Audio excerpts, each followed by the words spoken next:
Assalamualaikum warahmatullahi wabarakatuh. Izin memperkenalkan diri, nama saya Andre Zuliani dengan NIM 2021 Di sini saya akan mempresentasikan tentang salah satu dan materi manajemen proyek perangkat lunak. Nah, di sini saya akan menjelaskan tentang Gantt. Mungkin lanjut aja.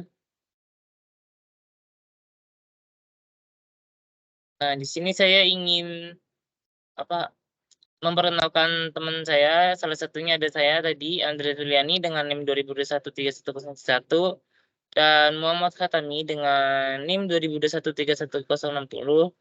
dan ada Ahmad David Gibran dengan NIM 2021 Lanjut aja. Nah, pertama saya ingin menjelaskan tentang Gantt itu sendiri. Gantt, apa sih definisinya? Definisinya yaitu representasi visual dari jadwal proyek atau menampilkan tugas, tonggak, dan ketergantungan dari waktu ke waktu.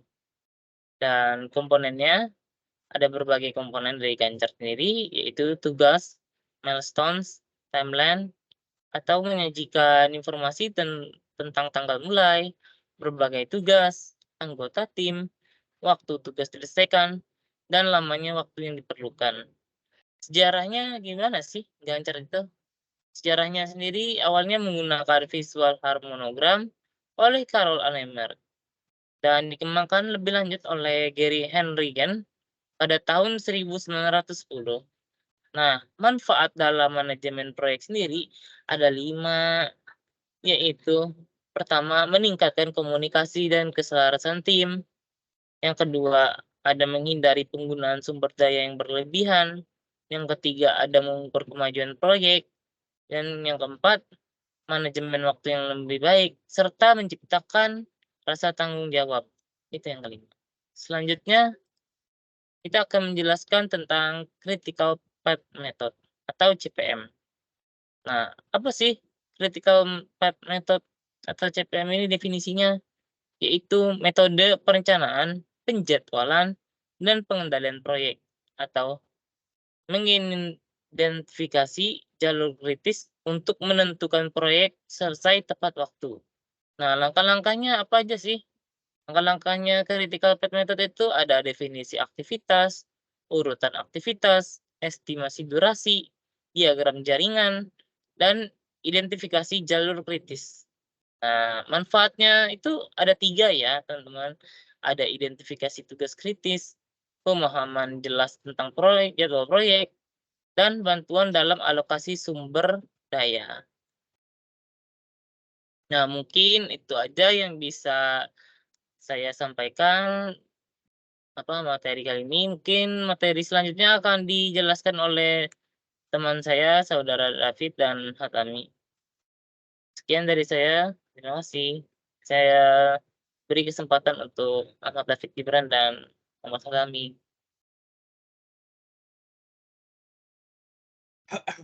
Assalamualaikum warahmatullahi wabarakatuh. Perkenalkan, nama saya Ahmad David Gibran dengan NIM 2021 31038. Jadi di sini saya akan menjelaskan PERT atau Program Evaluation dan Review Teknik. Yang pertama itu sebenarnya ada definisi dan di definisi ini itu ada 2. Yang pertama itu ada metode manajemen proyek untuk estimasi waktu. Dan yang kedua itu ada mengatasi ketidakpastian dan variasi dalam durasi tugas. Nah, di dalam PERT ini itu setelah definisi itu ada langkah-langkah. Jadi langkah-langkahnya itu ada definisi aktivitas, ada urutan aktivitas, dan ada estimasi durasi, dan yang paling sering itu diagram jaringan dan perhitungan durasi terduga. Nah, setelah itu, dua setelah definisi dan langkah-langkah tadi, masuk ke manfaat. Yang pertama itu ada mengatasi ketidakpastian, dan yang kedua itu memberikan pandangan realistis tentang jadwal proyek. Dan Untuk komponen Gantt chart-nya itu ada yang pertama itu ada task list. Jadi di task list ini, ada daftar tugas dengan prioritas dan ada timeline, penunjuk waktu dari kiri ke kanan dan, yang ketiga itu ada deadline, garis waktu yang digunakan, menunjukkan pekerjaan yang harus diselesaikan hari ini. Dan yang keempat itu ada bars, yang mana bars ini, menunjukkan seberapa jauh tugas yang telah diselesaikan dan tenggat waktu. Nah, yang kelima itu ada progres. Di progres ini, itu kita memantau kemajuan tugas dalam persentase, persentase sebuah project. Dan yang ke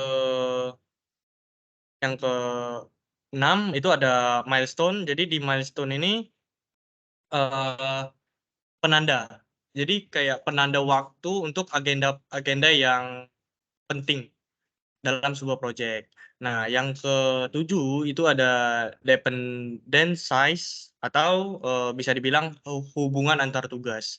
Nah, yang kedelapan itu ada resource assignment, apa itu? Jadi itu kayak bertanggung jawab atas tugas dan deadline.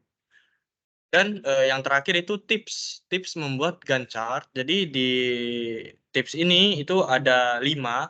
Yang pertama itu identifikasi tujuan project, project yang akan kita buat itu apa, segala macam. Dan yang kedua itu ada buat daftar tugas dengan detail. Yang ketiga itu perhatikan hubungan antar tugas.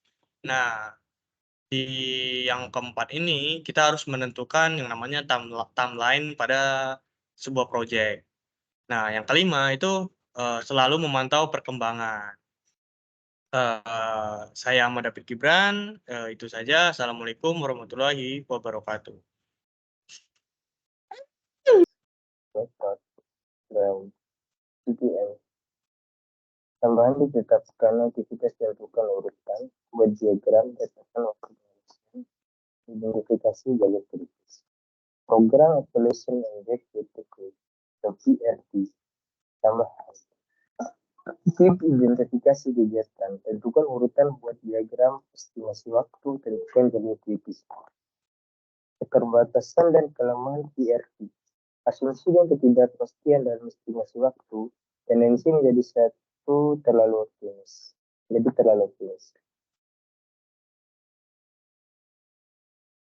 Kesimpulan, Gantt chart atau Gantt chart, IPM dan PRT adalah alat manajemen proyek yang efektif. Digunakan untuk perencanaan penjadwalan pengendalian proyek. PRT mampu mengatasi ketidakpastian waktu. Materi ini dapat diatur dalam beberapa slide PowerPoint dengan judul-judul yang sesuai untuk sebagian digunakan dalam berinovasi dengan visualisasi konsep yang dijelaskan.